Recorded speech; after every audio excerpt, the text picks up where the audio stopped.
తను ఈ art forms అన్నింటిలోనూ ట్రైన్ అప్ అయ్యి బ్లాక్ బెల్ట్ కూడా అయ్యింది కాబట్టి తను మీరు చెప్పినటువంటి ఏంటది వెనజులానా అది నేర్చుకోవడం ఇంకొంచెం ఈజీ అయ్యి ఉంటుంది కదా. ఆ అమ్మాయి కనిపించడానికి చాలా సాఫ్ట్గా ఉంది కానీ ఇన్ని ఆర్ట్ ఫామ్స్ వచ్చాక మనకు తెలియలేదండి బాబు.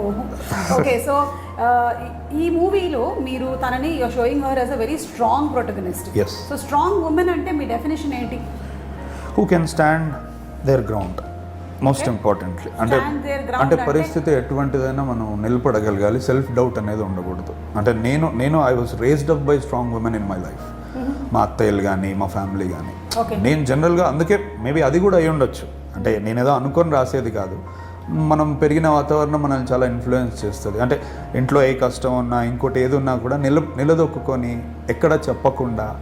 These are the things that I like about female protagonists. They are not so loved.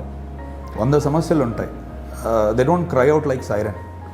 అలానే ఏడ్చే వాళ్ళని నేను తప్పనట్లేదు. కొన్నిసార్లు you have to stand your ground. సైలెన్స్లోనే జరుగుతుంది యుద్ధం కొన్నిసార్లు. సో అది నాకు ఇందులో ఎక్స్ప్లోర్ చేయాలని అనిపించింది.